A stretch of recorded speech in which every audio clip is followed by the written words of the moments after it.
사람이 무엇인가 급한 일이 생기거나 누군가의 도움이 필요하거나 아니면 나 혼자 할 수 없는 일에 직면하게 될 때 그 순간 급하게 나를 도와줄 수 있는 누군가를 찾게 되죠. 여러분이라면 그런 상황에서 누구를 찾으십니까? 되게 여보, 그러니까 남편이나 아내를 찾거나 엄마, 아빠, 부모를 찾거나 아들아, 딸아, 자식을 찾거나 아무개야 친구를 찾을 겁니다. 그렇죠? 그런데 사실 많은 사람들에게 이거 남편이라고는 있으나 마나 하고 오히려 안 보이는 게 덜 걸리적거릴 것 같고 또 자식이라고는 아무 도움이 되지 않고 또 부모라고는 나에게 아무것도 해준 것 없는 것 같고 혹은 친구라고는 사람을 이용해 먹으려고만 하는 것 같고 이런 것이 현실일 때가 많습니다. 그렇죠? 그러니까 내가 누군가를 필요로 할 때 그 즉시 내가 찾을 수 있고 부를 수 있는 사람이 있다면 그것만으로도 성공한 인생이 아니겠습니까? 자, 하나님도 지금 사람을 찾고 계십니다. 지금 과학과 기술이 발전하고 또 인공지능 AI가 인간의 모든 것을 대체해서 행하고 있는 그런 시대가 되었죠. 그런데 이 세상에 기술과 정보는 넘쳐나지만 하나님을 향한 충성과 헌신은 부족하고요. 지식인들과 전문의는 많지만 실제적으로 하나님을 위해서 헌신하는 사람은 많지가 않습니다. 세상을 창조하시고 인간의 역사를 주관하시는 하나님께서 하시는 모든 일들의 특징과 공통점이 뭘까요? 하나님이 하시는 일들의 특징과 공통점은 뭐예요? 하나님은 모든 일을 하실 때 누구를 사용하십니까? 사람을 사용하시잖아요. 하나님은 일을 하실 때 언제나 사람을 통해서 역사를 이루어 나가십니다. 자, 홍수 가운데 사람들을 구원하기 위해서 노아를 통해서 방주를 만드셨죠. 이스라엘 민족을 세우기 위해서 누구를 선택하셨습니까? 아브라함을 통해서 이스라엘 민족을 세우셨고요. 모세를 통해서 이스라엘을 구원하셨고 다윗을 통해서 나라를 세우셨고요. 또 선지자들을 통해서 예언을 하셨고 예수님의 제자들을 통해서 온 세계에 복음이 확장되도록 하셨습니다. 그 하나님께서 오늘 우리에게도 묻고 계십니다. 내가 누구를 보내며 누가 나를 위해 갈 것인가? 자, 이 하나님의 부르심에 있어서 중요한 것은 능력이 아니라 순종하여 응답할 의지입니다. 하나님은 능력 있는 사람이 아니라 누구를 찾으신다는 거예요? 응답할 사람을 찾으신다는 것이죠. 자, 과연 하나님은 당신의 역사를 위해서 어떤 사람을 필요로 하실까요? 하나님이 필요로 하시는 사람 첫 번째는 부르심에 즉시 응답하는 사람이에요. 이사야 6장 8절에서 이사야는 하나님의 부르심에 내가 여기 있나이다 나를 보내소서 주저하지 않고 즉시 대답을 했습니다. 하나님이 찾으시는 사람은 완벽한 사람이 아니라 응답하는 사람이에요. 자, 이사야가 특별한 사람이고 대단한 사람이었기 때문에 하나님께서 선택하시고 그를 사용한 것 아니죠.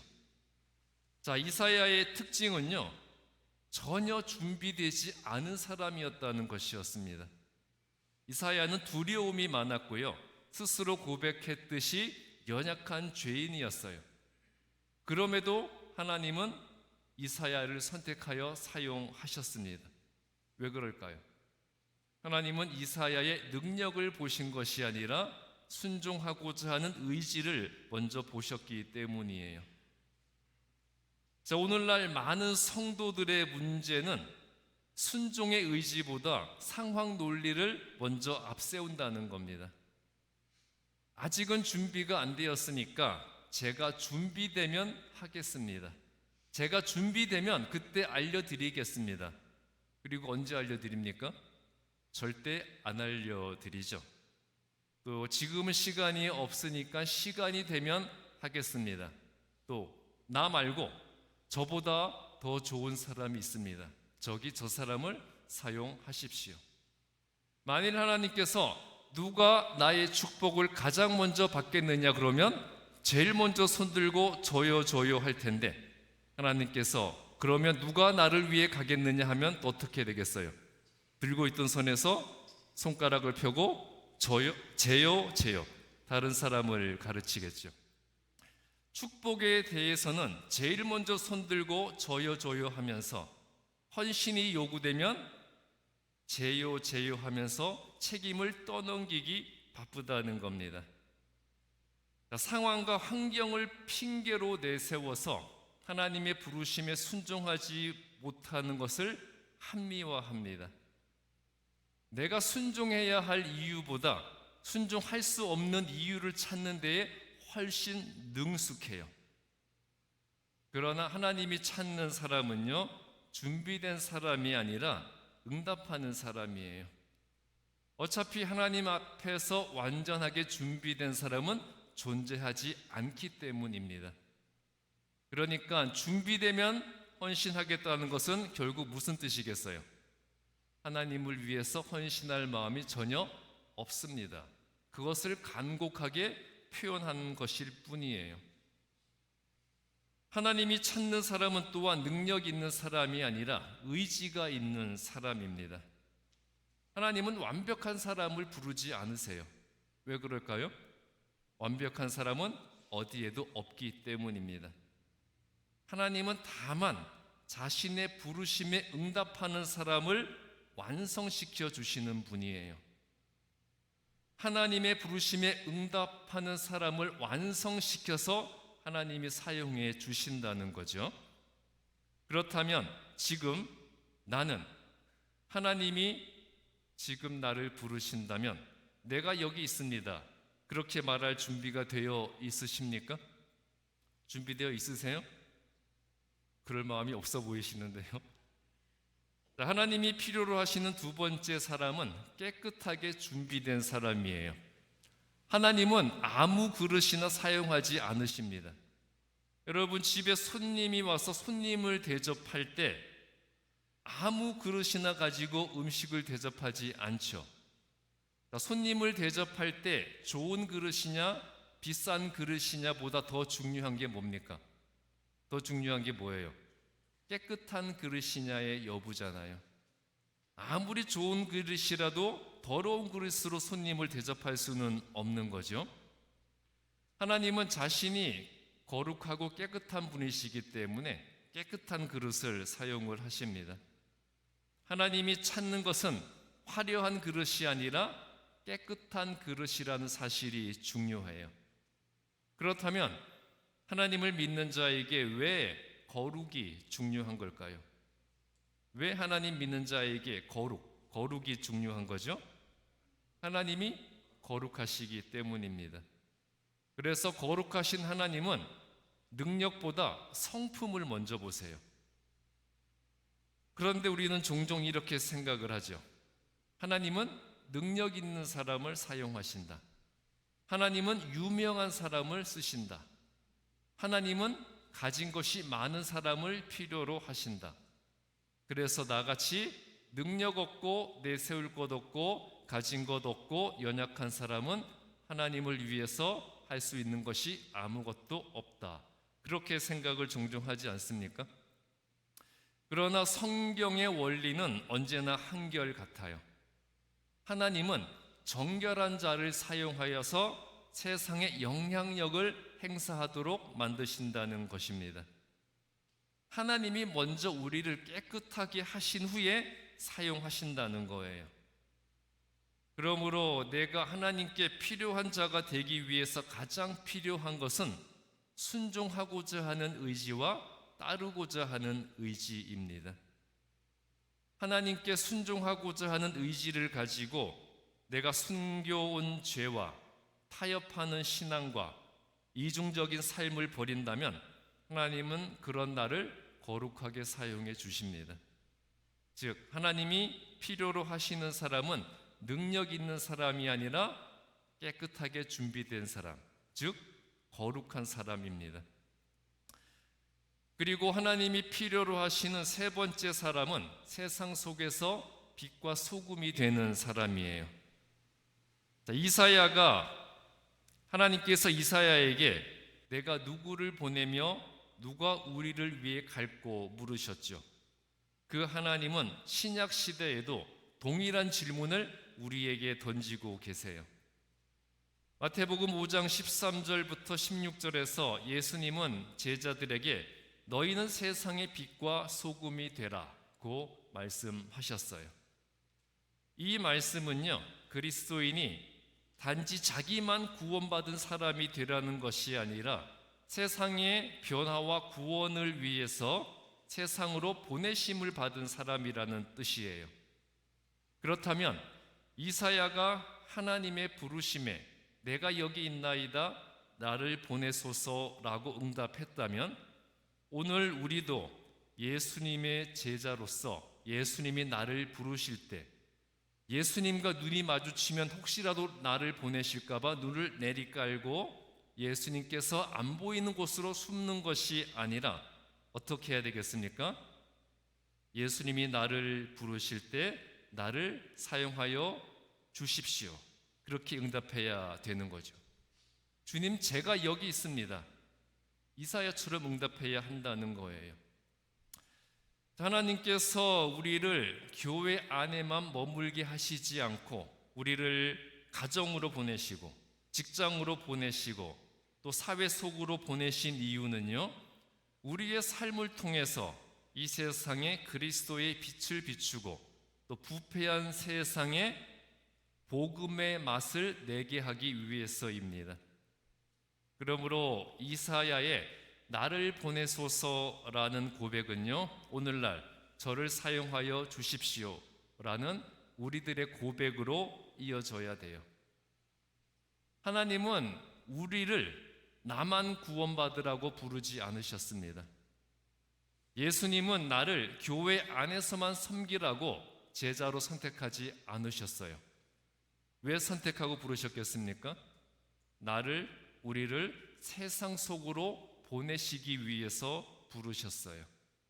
그러므로 그리스도인은 존재 자체가 사명입니다. 우리의 존재 자체가, 그리스도인은 존재 자체가 사명이다. 무슨 뜻이겠어요? 그리스도인이 존재하는 이유는 하나님이 맡기신 사명을 감당하기 위해서라는 거죠. 그런데 이런 말을 듣는 사람들이 종종 있어요. 너는 존재 자체가 범죄야. 너는 존재 자체가 악몽이야.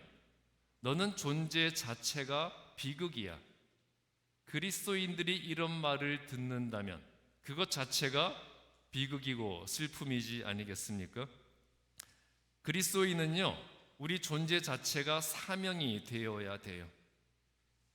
예수님은 우리에게 세상의 빛과 소금이 되라는 말씀으로 그리스도인의 존재의 의미를 설명해 주셨어요. 자, 그렇다면 소금의 역할은 뭐예요?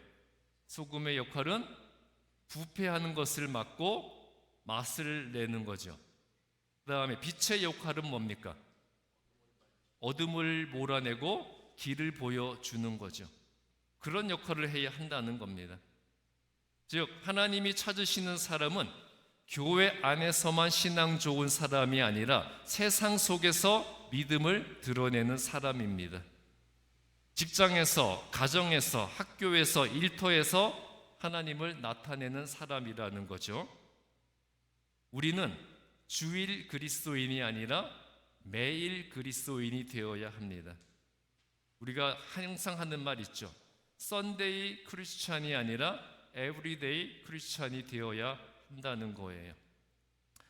자, 그렇다면 내가 에브리데이 크리스찬이라면, 매일 그리스도인이라면 내 삶의 자리에서 나를 통해서 사람들이 예수님을 볼 수 있습니까?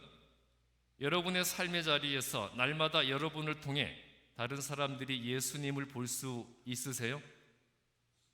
예수님은 마태복음 5장 16절에서 사람들이 나의 착한 행실을 보고 하늘에 계신 아버지 하나님께 영광을 돌리게 만들라고 하셨어요. 이게 무슨 뜻입니까? 내 말과 행동과 내 삶의 방식을 통해서 예수 그리스도의 향기가 나타나야 한다는 거죠. 하나님을 믿고 예수님을 영접하여서 교회에 다니는 나를 보면서 예수 믿는 사람은 다르다. 예수 믿는 사람들 때문에 이 세상이 그래도 아직까지는 살만하다.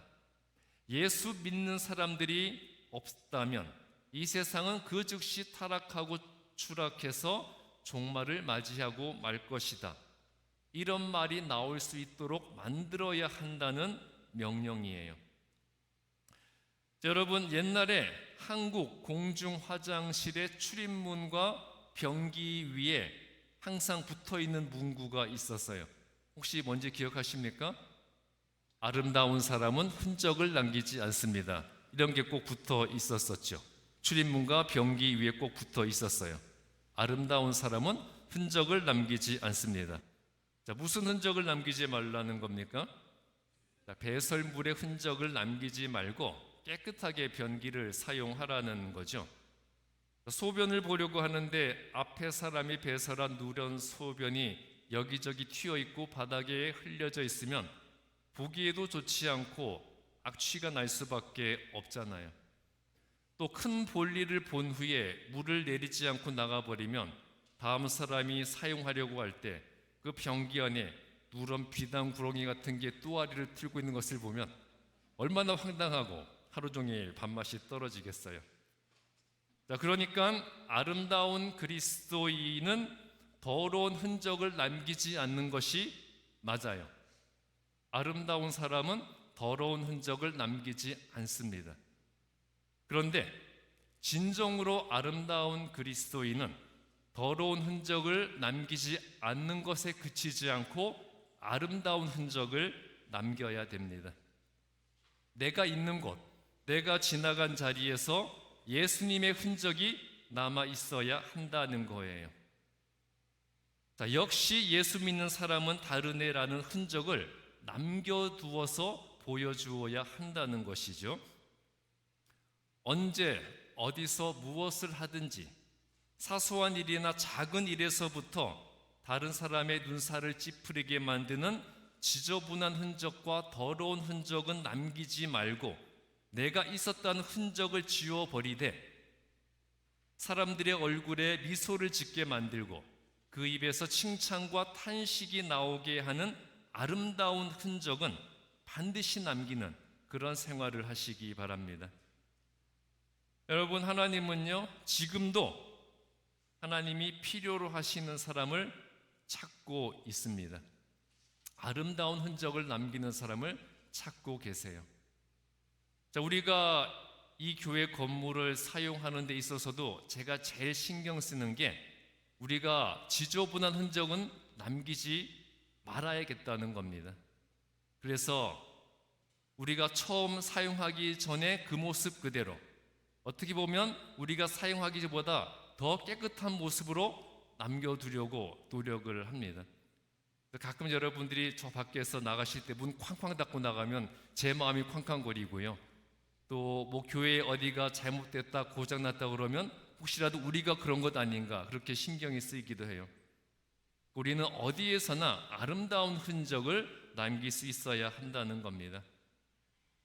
하나님은 지금도 하나님이 필요로 하시는 사람을 찾고 있습니다.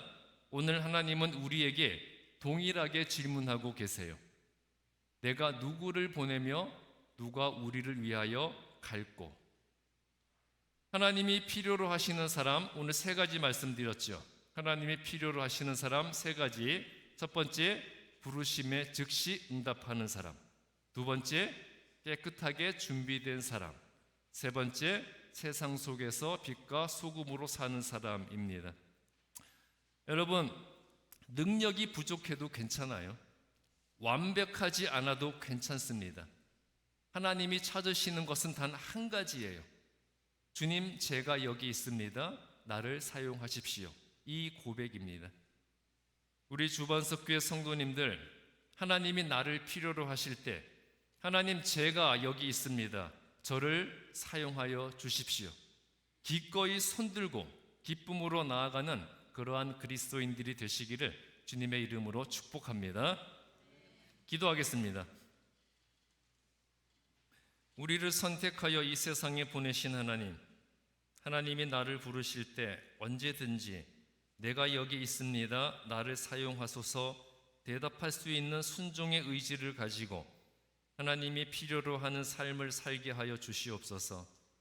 깨끗하게 준비된 거룩한 성도로서 세상에서 빛과 소금이 되어 예수님의 이름을 증거하는 그리스도인이 되게 하여 주실 것을 간절히 구하며 예수 그리스도의 이름으로 기도했습니다.